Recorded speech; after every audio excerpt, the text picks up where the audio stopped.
କିଏ ଦୁନିଆର ସର୍ବକନିଷ୍ଠ ପ୍ରଫେସର ଅଟନ୍ତି? Option A Gopal Mohanty, option B Amartya Sen, option C Robert Haas ଏବଂ ଅପସନ୍ ଡି ସୁବର୍ଣ୍ଣ ବରୀ।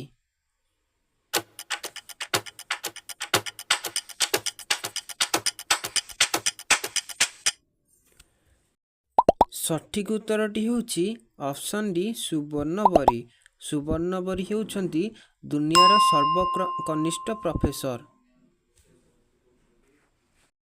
ଉଦୟ ସୂର୍ଯ୍ୟ ନାମରେ କେଉଁ ଦେଶ ପରିଚିତ ଦେଶ ଅଟେ?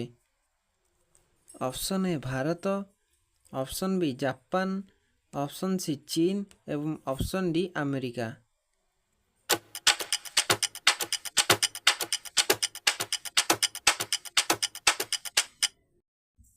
ସଠିକ୍ ଉତ୍ତରଟି ହେଉଛି ଅପସନ୍ ବି ଜାପାନ। ଉଦୟ ସୂର୍ଯ୍ୟ ନାମରେ ଜାପାନ ଦେଶ ପରିଚିତ ଦେଶ ଅଟେ। ଆମେମାନେ ବ୍ୟବହାର କରୁଥିବା ଘଣ୍ଟା ବା ୱାଚ୍ କିଏ ଉଦ୍ଭାବନ କରିଥିଲେ? Option A Einstein, option B Newton, option C Peter Henlein, option D Marconi.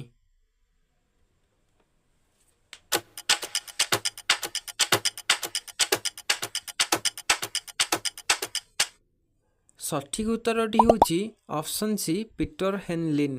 Peter Henlein ଘଣ୍ଟା ବା ୱାଚ୍କୁ ଉଦ୍ଭାବନ କରିଥିଲେ। ଭାରତର ବିସ୍ମାର୍କ କାହାକୁ କୁହାଯାଏ? Option A Mahatma Gandhi, option B Jawaharlal Nehru, option C Sardar Vallabhbhai Patel ଏବଂ ଅପସନ୍ ଡି ସୁଭାଷ ଚନ୍ଦ୍ର ବୋଷ।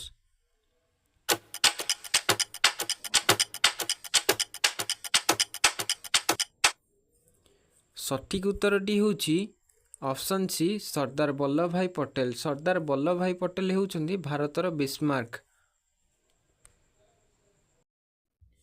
ଦୁନିଆର ଛାତ ନାମରେ ଜଣାଶୁଣା ସ୍ଥାନର ନାମ କ'ଣ?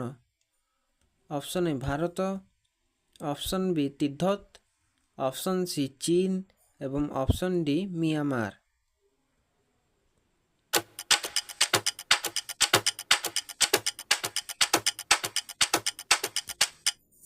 ସଠିକ୍ ଉତ୍ତରଟି ହେଉଛି ଅପସନ୍ ବି ତିବ୍ବତ।